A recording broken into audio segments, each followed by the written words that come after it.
Pelletron é realmente o laboratório, assim, o maior acelerador que tem no Brasil. Embora seja um acelerador antigo, é da década de 70 o Pelletron.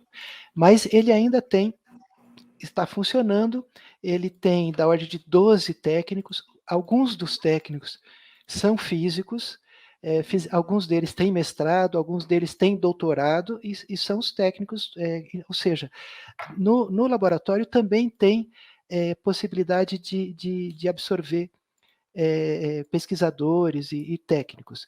Agora, atualmente, existe, mudou um pouco a ideia de como se faz o estudo de física nuclear com aceleradores. O que acontece é que existem aceleradores nacionais. Por exemplo, esse GANIL, é o Grand Accélérateur de Lyon-Lourdes, que tem na França, que ele junta vários aceleradores lá em Cannes, na França. Então, as pessoas não têm. Antigamente, na década de 70, cada universidade tinha o seu acelerador. Nos Estados Unidos, na Austrália, no Japão, na Europa inteira tinha, em Israel tinha, na África do Sul tinha. Agora não. Os grandes laboratórios, um grande laboratório que engloba vários aceleradores. E várias companhias, a companhia, por exemplo, que fez o Pelletron, eles não vendem mais aceleradores tão grandes. Eles vendem aceleradores pequenos. São aceleradores que têm grandes aplicações em física nuclear aplicada, para estudo de materiais, para fazer datação, e coisas desse tipo. Então, por exemplo, no próprio Instituto de Física tem um acelerador da ordem de 1,7 milhões de eletronvolts que acelera prótons e partículas alfa para esses estudos. Então, tem várias pessoas, físicos nucleares, que estudam e que mantêm esse acelerador funcionando e fazem física nuclear aplicada.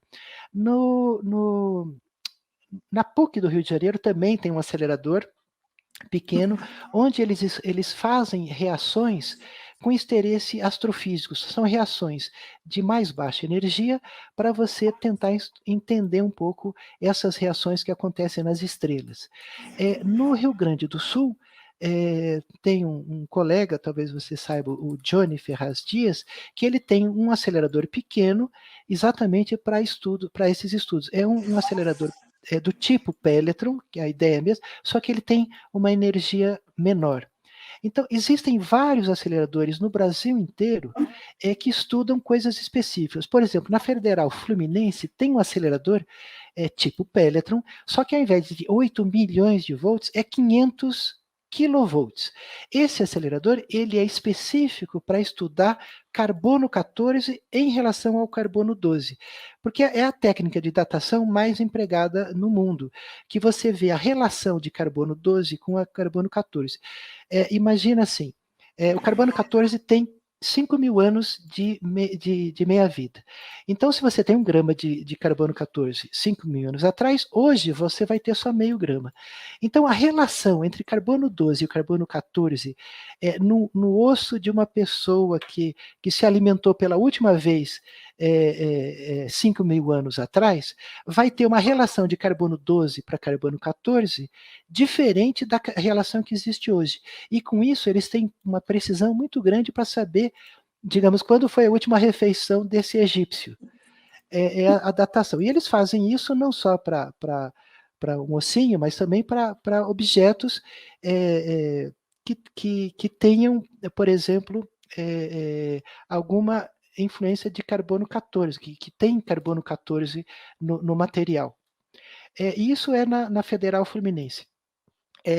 Como eu falei, tem no Rio Grande do Sul, tem aqui em São Paulo tem 2, assim, não tem muitos no Brasil, mas o que acontece é que alguns pesquisadores, por exemplo, o pessoal do Rio Grande do Sul, eles têm colaboração conosco aqui na USP, e eles vêm lá do Rio Grande do Sul, o pessoal de Santa Catarina também, e eles fazem experiências aqui no acelerador Pelletron, única coisa que precisa é um contato com algum grupo de pesquisa, porque é muito difícil você chegar num laboratório sem entender nada e querer fazer uma experiência, mas o grupo de pesquisa prepara, digamos, a câmara de vácuo, a eletrônica modular, e aí dá para fazer uma experiência. Da mesma forma, nós do Departamento de Física Nuclear, a gente vai para o Ganil, lá na França, fazer experiência, a gente vai para Catânia fazer experiência, a gente vai para Legnaro, lá na Itália, fazer experiência, para a Flórida, tem a Universidade Florida State University, eles têm um laboratório, um acelerador similar ao Peletron, só que uma energia ligeiramente maior. Só que eles têm um outro acelerador, um acelerador linear, que permite você aumentar a energia do feixe. Com isso, a gente, de vez em quando, a gente vai até a Flórida, faz experiências lá, aí volta, faz análise de dados, porque com essa história da internet, você estar fazendo a análise de dados aqui no Brasil ou estar lá no CERN é a mesma coisa.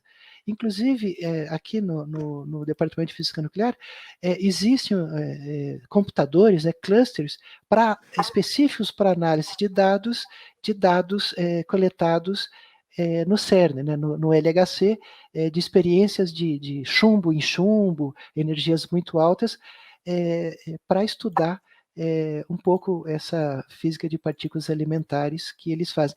Mas também, principalmente, reações chumbo com chumbo, que são reações para estudar, digamos, para tentar reproduzir a energia que tinha no início do universo, coisas desse tipo, né, que eles fazem, né, para estudar essas partículas elementares também, né? Eles fazem uma reação de próton em chumbo, ou chumbo com chumbo, e aí você coloca detetores para todos os lados, tem experimentos com grupos de até 4.000 pessoas, né, que é o ALICE, por exemplo, que tem uma quantidade de detetores muito grande, e aí você precisa de muita gente para analisar esses dados. E aí sim, abre possibilidade de alunos, né, estudantes de pós-graduação, para fazerem mestrado e doutorado nesses grupos de pesquisa.